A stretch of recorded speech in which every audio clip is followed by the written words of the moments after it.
푸드트럭 과연 합법인가요?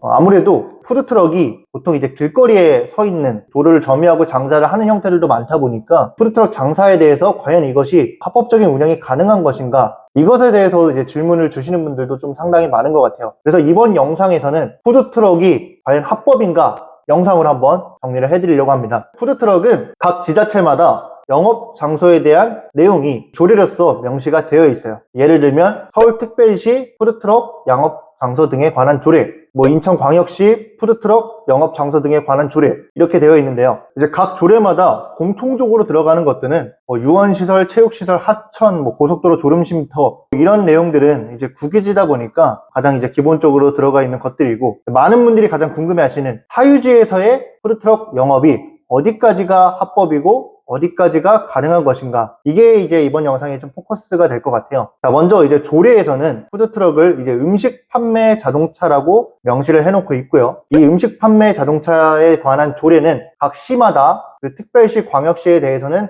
각 구마다 제정이 되어 있습니다. 그래서 조례에 보시면 이제 영업장소에 대한 내용들이 쭉 써 있는데요. 제가 아까 말씀드렸던 국유지에 대한 내용들과 이제 지방자치단체에서 조례로 정한 시설 또는 장소 이렇게 명시되어 있는 경우들도 있고, 아니면 아예 그 사유지의 범위까지 명시가 되어 있는 경우들도 있는데요. 지금까지 제가 전국의 이제 음식 판매 자동차 등에 관한 조례들을 좀 살펴보면 대부분 사유지는 아파트 단지 내로만 한정된 경우들이 많습니다. 그 외에 예를 들어서 우리가 전원주택이 있는데 내 마당에 내가 푸드트럭을 설치해가지고 장사를 하겠다, 이거에 대해서 영업신고를 받아줘라 라고 하는 것은 절차상 이거에 대한 신청은 되지만 보통 위생과에서 이 영업신고를 안 받아줄 확률이 좀 큽니다. 예를 들면 아파트 관리사무소랑 계약을 체결해서 내가 어떤 아파트 단지에서 특정한 날에 언제부터 언제까지 장사를 하겠다, 이렇게 명시된 계약서를 가지고 해당 아파트에 관할 위생과에다가 영업신고증을 신청을 하면, 이게 조례에 만약에 영업장소가 아파트 단지까지 명시되어 있다 그러면 위생과에서 영업신고증을 받아줍니다. 대신에 이제 그 외의 사유지에서는 일반적으로는 거의 다 신고가 안 되는 것 같아요. 그래서 좀 간단하게 정리를 하면, 사유지에서는 푸드트럭 장사가 합법화되는 것은 아파트 단지 외에는 거의 없다 라고 보시면 되고요. 그리고 이것에 대한 법적 근거나 이런 내용들은 각 지자체별의 조례에 따른다 라고 보면 될 것 같아요. 각 지자체별 조례를 보는 방법을 조금 알려드릴게요. 예를 들어서 내가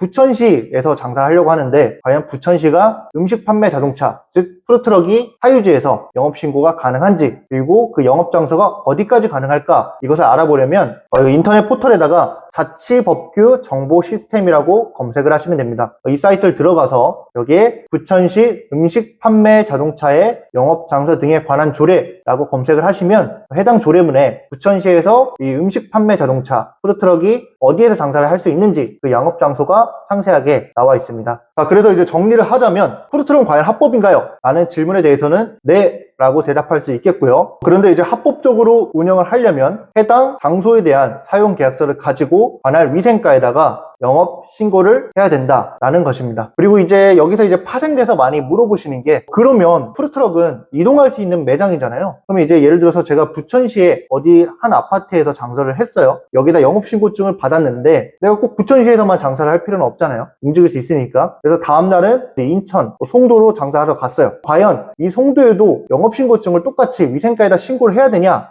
네, 해야 됩니다. 그래야지 영업신고증이 적법하게 수리가 돼서 부천시에서도 합법적으로 장사를 할 수 있는 것이고, 인천, 송도에서도 합법적으로 장사를 할 수 있는 것입니다. 다만 여기서 중요한 게, 이걸 꼭 모든 장소마다 신규로 영업신고증을 발급받을 필요는 없습니다. 여러분들이 최초로 영업신고증을 받게 되면 한시적 영업신고증이 발급이 될 거예요. 푸드트럭 사용계약서에 명시가 되어 있는, 예를 들어서 한 달짜리 계약서다 그러면 영업신고증에도 영업이 가능한 날짜가 명시가 되어 있습니다. 올해 2025년 1월부터 2월까지 제가 이 장소에서 장사를 하겠습니다 라고 이제 계약을 해서 위생과에다 신고를 하면 그 위생과에서도 그 계약된 날짜만큼만 영업신고증을 발급을 해주거든요. 그러면 영업신고증이 날짜가 끝이 나면 이게 만료가 되잖아요. 근데 이제 푸드트럭들은 그 만료된 영업신고증을 계속 사용할 수 있다라고 보시면 될 것 같아요. 아까도 제가 예시를 든 것처럼 부천시에서 예를 들어서 제가 영업신고증을 신규로 받았어요. 그럼 이걸 가지고 제가 다른 행사, 축제, 아파트 장터 다른 지역으로 이동을 한다. 그랬을 때는 정부 24시에 보시면 음식 판매 자동차 영업 장소 소재지 추가라는 항목이 있습니다. 그래서 여러분들이 내가 다른 장소로 막 이동을 해서 장사를 한다고 하면 그 지역마다 모두 다 신규로 영업신고증을 받는 것이 아니라 처음에 한 번만